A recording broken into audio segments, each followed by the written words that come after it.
Estamos en comunicación en este momento con un diputado provincial, el diputado Andrés Blanco, del PTS, quien, bueno, vamos a consultarle de esto que ha acontecido en estos días, justamente, que es la aprobación de un endeudamiento de la provincia. Señor Blanco, mi nombre es Oscar Flores, en nombre de Silvio Sacomani, en la cocina de las noticias. Le agradezco haberlos recibido. Hola, ¿qué tal? Muy buenas tardes para ustedes y para toda la audiencia. Muchas gracias por el llamado. Bien. Diputado, usted estuvo en la sesión. ¿Qué nos puede contar? Sí. Y mucho podría contarles porque la verdad que es vergonzoso, es escandaloso cómo se dio el proceso de endeudamiento que se terminó aprobando hace unos días en la última sesión. Sobre todo por la forma, ¿no? Uno podría pensar no solamente la forma, pero el contenido también, la forma en la que llevan adelante esta discusión, un endeudamiento que primero nos enteramos por los medios que estaba proponiendo el Ejecutivo Provincial, en un marco de acuerdo, ¿no? Dentro de la mesa de transición, seguramente con el electo gobernador Rolando Figueroa, lo anunciaron casi juntos. Nos enteramos que tomando estado parlamentario en la sesión anterior a esta que se votó, ingresó por la ventana porque ninguno lo había visto, digamos, en los proyectos ingresados, con lo cual ya ese tipo de manipulaciones que muchas veces a cualquiera de nosotros como diputados, si presentamos un proyecto, nos hacen peregrinar para darle tratamiento y que tome estado parlamentario. Entró por la ventana, se aprobó rápidamente que tome estado parlamentario y en dos comisiones, o sea, en 2 semanas, en 2 reuniones de comisión. Esa fue otra maniobra también. Generalmente este tipo de iniciativas pasan por 2 comisiones, la de Asuntos Constitucionales y la de Hacienda. En esta decidieron mandar solamente la de Hacienda, como para que no tengan inconvenientes como pasó en algún momento de que se trabe. Y bueno, rápidamente en un tratamiento mega estrés, llevaron adelante este proyecto. Y además de eso, la otra desprolijidad, por ser diplomático, es que media hora antes de la última comisión que dio de alguna manera vía libre para el tratamiento del proyecto en la sesión, media hora antes, no lo estoy exagerando, modifican el proyecto, que era inicialmente de $100 millones, ¿sí? Le incorporan un artículo, el artículo 4, que autoriza a que sean $50 millones más, o sea, el 50% de lo piden en el primer artículo, y obviamente algo que nunca falta para este tipo de pedidos de créditos, de endeudamiento, que es que las garantías de ese crédito son las regalías de la provincia y otros elementos, digamos, pero la regalía por sobre todas las cosas. Este es el contexto en el que se da esta discusión. Bien. Andrés, ¿y cuál hubiese sido la alternativa que hubiesen propuesto ustedes, por ejemplo, para este tipo de endeudamiento de la provincia para poder justamente solventar los gastos corrientes que van a tener hacia la nueva gestión o por lo menos el nuevo año? Bueno, lo que pasa que acá lo particular es que esto no es para gastos corrientes, es para pagar vencimientos de canje de bonos de deuda. Digo, es una toma de deuda para pagar deuda. No sé si le suena familiar o parecido a lo que estamos viendo a nivel nacional con el Fondo Monetario. Bueno, es para eso. La deuda total asciende a 400 y pico millones de dólares, la total que se debe, que no sabemos cuándo la vamos a terminar de pagar. Y lo que se está proponiendo, por lo menos para cubrir los principales vencimientos que están en el año 2024. Por eso esto está acordado con el próximo gobierno, la próxima conducción del gobierno provincial. Por eso, insisto, ¿y cuál sería la alternativa? Sí. ¿Cuál sería la alternativa? Bueno, para nosotros primero investigar.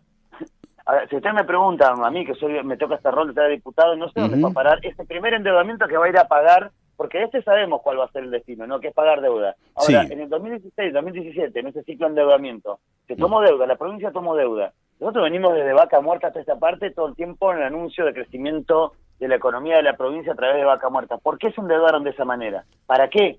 ¿Dónde están los fondos? Porque escuelas, hospitales, viviendas, servicios, no está ahí. Fíjense el déficit habitacional que tenemos, fíjense el vaciamiento de la salud pública, fíjense el estado de las escuelas en Neuquén, fíjense la pobreza en Neuquén. O sea, no fue a las necesidades que tiene la población. Ahora nos dicen hay que ser responsables y pagar. Bueno, cuando nos dicen que hay que ser responsables y pagar, están siendo irresponsables con las demandas que tiene el pueblo. Porque esto va a terminar afectando el presupuesto que vamos a tener que se va a poner en discusión seguramente rápidamente, porque se tiene que incorporar el pago de lo que se está endeudando la provincia ahora. ¿Se entiende? O sea, estamos en un momento en el que nos dicen de que hay que tener una actitud responsable. Esa actitud responsable, nosotros somos consecuentes, no solamente responsables, y decimos que eso lo único que va a traer es más pobreza. porque van a tener que destinar plata del erario público para pagar esta deuda que desde ya nosotros decimos no tenemos ni idea cómo explicarle a la comunidad a dónde fue a parar, y nadie te la puede explicar. Comprendo. Nos permitieron invitar a un ministro al ministro de Economía de la provincia, imagínense. Andrés, comprendo lo que usted dice con respecto a decir de dónde están y que, bueno, obviamente que los números tendrían que ser claros y transparentes para saber en qué se ha gastado el dinero. Ahora, la deuda existe, está allí, hay compromisos tomados por parte de la provincia y esos compromisos deben ser abonados como corresponde.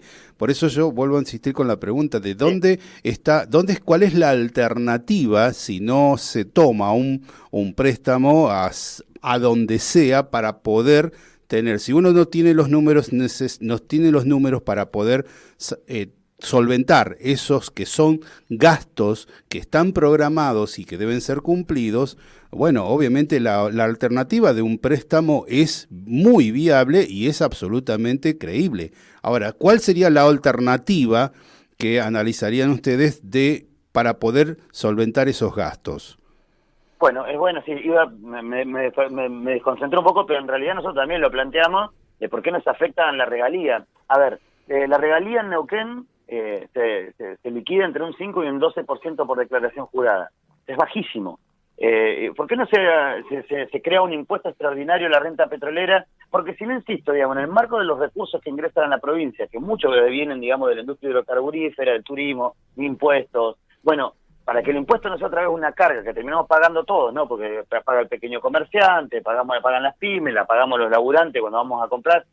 Para nosotros debería apuntarse ahí.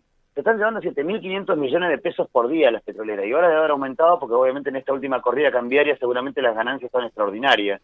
¿Por qué no se le aplica un impuesto extraordinario a la renta petrolera y se cubre con eso? Ahora, nosotros no queremos llegar a esa discusión tan simple sin omitir que nosotros no estamos de acuerdo en decir, paguémosla igual, porque alguien la tomó y hay que hacerse cargo.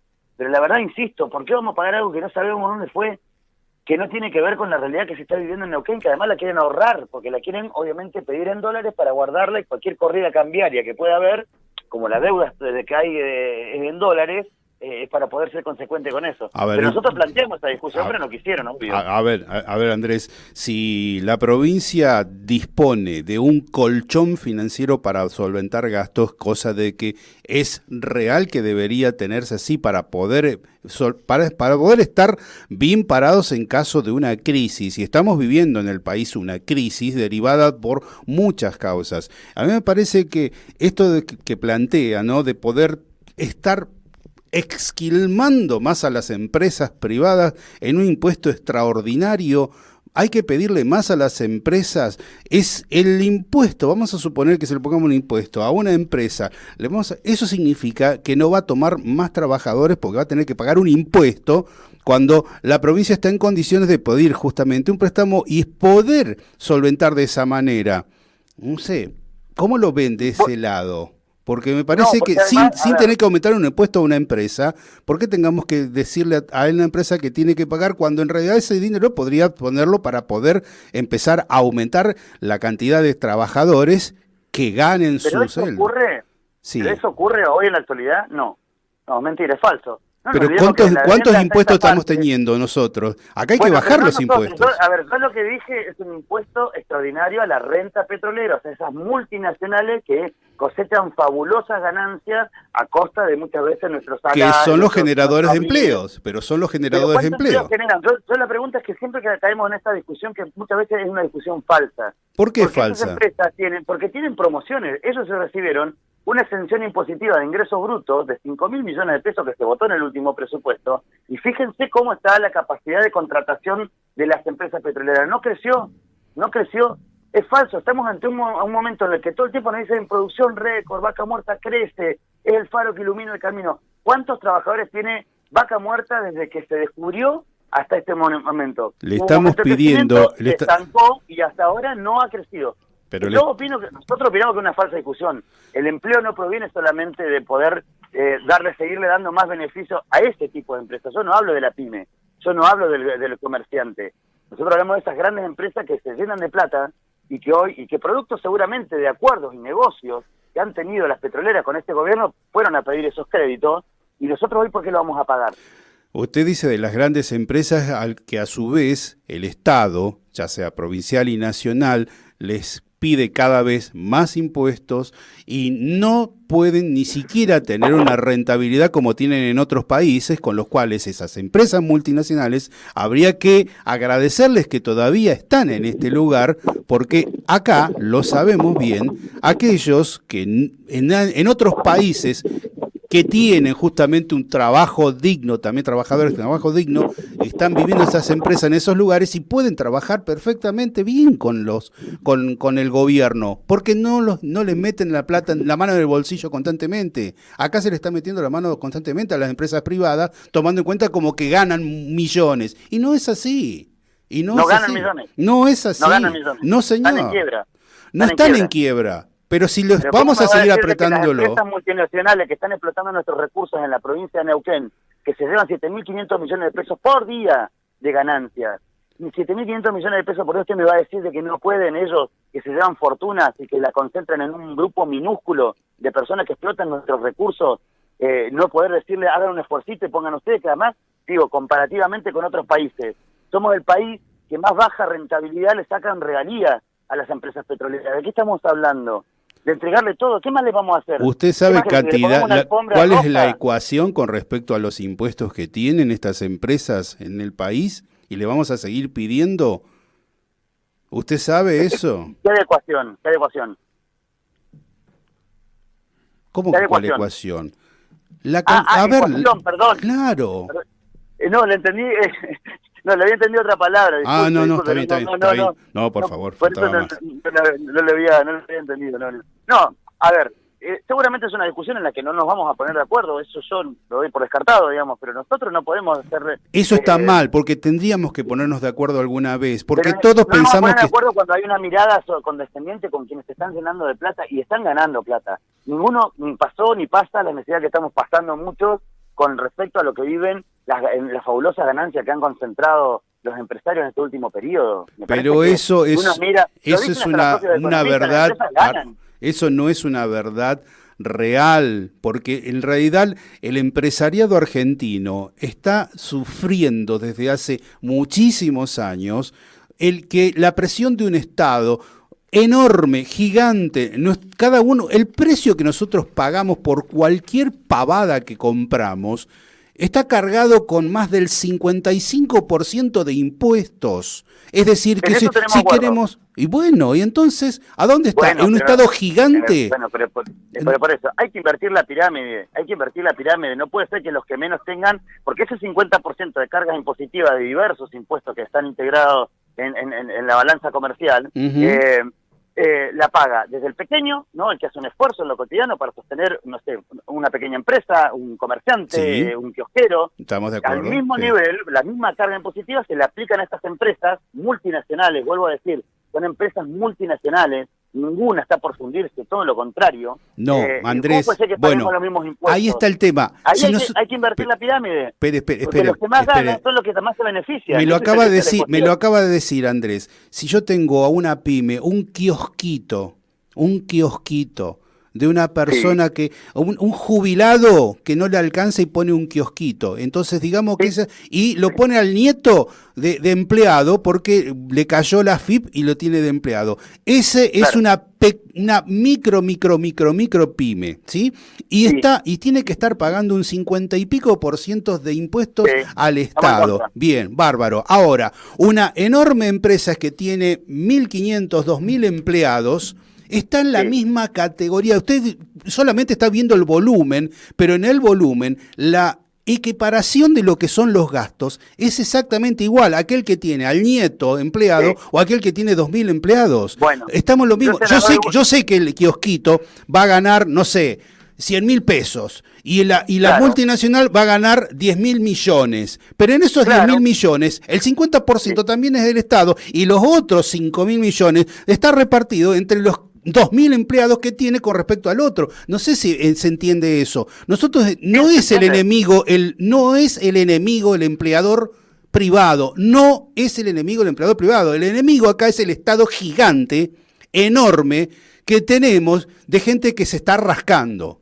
Eso es lo que malo, porque nosotros si reforzamos, usted bien dijo, el Estado debería estar dedicado a la educación, a la salud, a la seguridad, y lo único que tenemos es empresas del Estado al pedo, hablemos claramente, ¿no? Gastando dinero que no debería estar gastándose.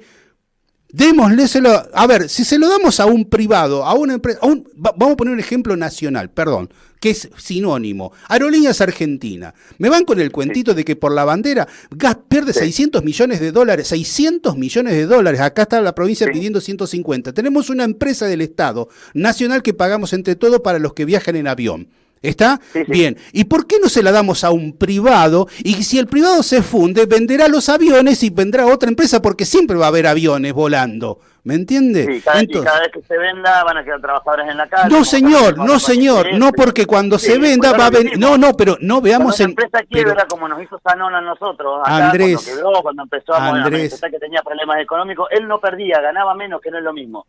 Nunca pierden. Ahora, nunca pierden. Eso no es real. Eso es real, es absolutamente real. Y son a los principales beneficiarios que el Estado muchas veces le da beneficios. Bien. Son las empresas, escuchemos, a ver, en Estados Unidos, vayamos incluso a países que son magnitud, que siempre son ejemplos. Estados Unidos, ¿qué hizo cuando quebró el Lehman Brothers? Intervino y puso activos públicos para cubrir el déficit que había dejado el privado. Y porque quedaron cuántos miles nosotros estamos en contra de eso. Perdón, ¿y cuántos miles, ya que puso el ejemplo, Andrés, cuántos miles de personas quedaron afuera del Lehman Brothers?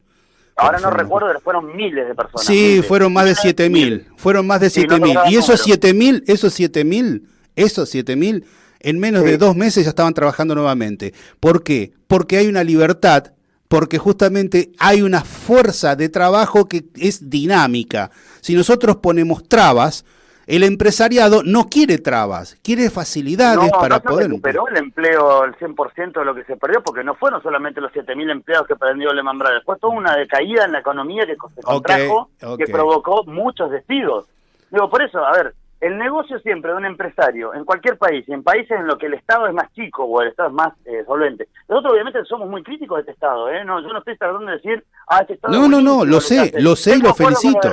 Sí. Tengo acuerdo con, incluso, no nos vayamos tan lejos, tengo acuerdo en que critiquemos también el esquema en el que está conformado YPF. YPF tiene Totalmente. El 51% de las acciones y el resto son activos de multinacionales privadas. Ni hablar, totalmente. Entonces, lo que quiero decir, que en esto capaz que tenemos acuerdo. Nosotros no concebimos un Estado así. Lo que tampoco concebimos es un Estado al libre albedrío, donde es la ley de la jungla, se te van a imponer siempre los que más recursos tengan por sobre los que menos tengan, porque tienen la ventaja de ser los que más solidez y consolidez económica tienen. Bien. Ahí tenemos un gran problema, porque más tarde o más temprano esta bola de nieve va a terminar empujando a mucha gente que no tenga alternativa, por más que haga el mérito que quiera individual para conseguirlo.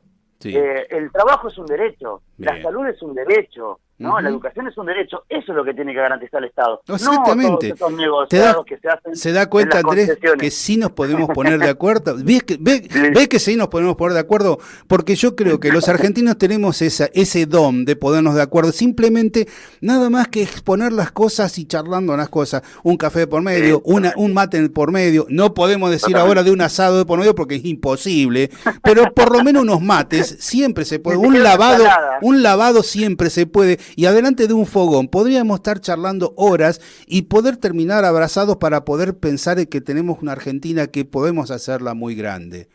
No quiero espere Andrés, que acá lo tengo a mi lado, ¿no?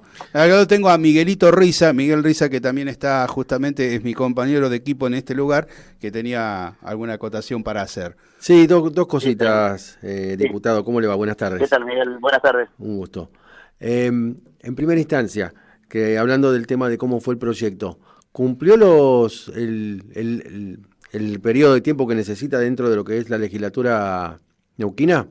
¿O fue... Formalmente sí. Formalmente sí. Sí, formalmente sí, pasó 2 reuniones de comisión, digamos, en realidad uno por reglamento, siempre que se dispone un tipo de endeudamiento de estas características, porque ya lo vivimos en el endeudamiento del año pasado de 12.500 millones de pesos, de dólares, perdón, ahí se pasó por 2 comisiones, digamos. Entendíamos que en esta debería haber tenido el mismo proceso porque este es del mismo tenor. Sin embargo, esto fue parte de una maniobra, podríamos decirlo, acordada, de que pase solamente por la comisión B, y no se discuta en otra comisión, porque digamos, cuando uno afecta intereses que son de la economía de la provincia, incluso de leyes, ¿no? Porque esta era una ley, siempre pasa por 2 comisiones. Esta pasó por una, se trabajó en 2 comisiones, diputados, no solamente yo, otros diputados también plantearon que venga el ministro de Hacienda, de Economía de la provincia, a dar cuenta de cuál era el plan, de cuáles eran los objetivos, etc. Nos mandaron una planilla de Excel nada más, se dijo muy rápidamente, no, las respuestas van a estar por escrito. La verdad que ese tipo de cosas, por decir ser condescendientes, son desprolijas. Uno necesita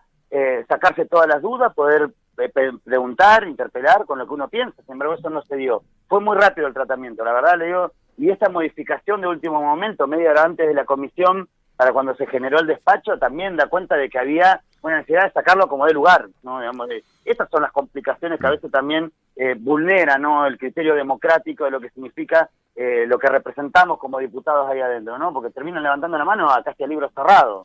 Sí, la otra pregunta cortita que le hago es, sí, ¿los fondos de estos créditos dónde van a venir? No dice específicamente, está habilitado para organismos internacionales y organismos nacionales. Entendemos que puede venir también por esta línea que también está promoviendo el gobierno nacional, que ingresó recursos del Fondo Monetario, tal vez sea algún acuerdo que hagan a través de canje de bonos con el Estado Nacional. La verdad, no dieron precisión porque lo que hacemos nosotros, o no, yo no, en este caso, es autorizar al gobierno a que inicie gestiones en organismos nacionales o internacionales para pedir el crédito. No tenemos precisión de cuál va a ser el órgano específicamente que lo va a hacer. Clarísimo, clarísimo. Andrés, un placer verdaderamente poder charlar con usted. Veo que nos podemos poner de acuerdo, ¿eh? Los argentinos creo que necesitamos conversar y todos, desde todos los ángulos, creo que podemos llegar a tener un país como alguna vez lo fuimos. Creo que partiendo desde las premisas que son reales para todos, desde ahí podemos avanzar. Gracias, gracias por haber estado en este espacio con nosotros aquí en la Cocina de las Noticias. Muchísimas gracias a ustedes, a disposición. Hasta luego, muy buenas tardes. Escuchábamos entonces al diputado Andrés Blanco.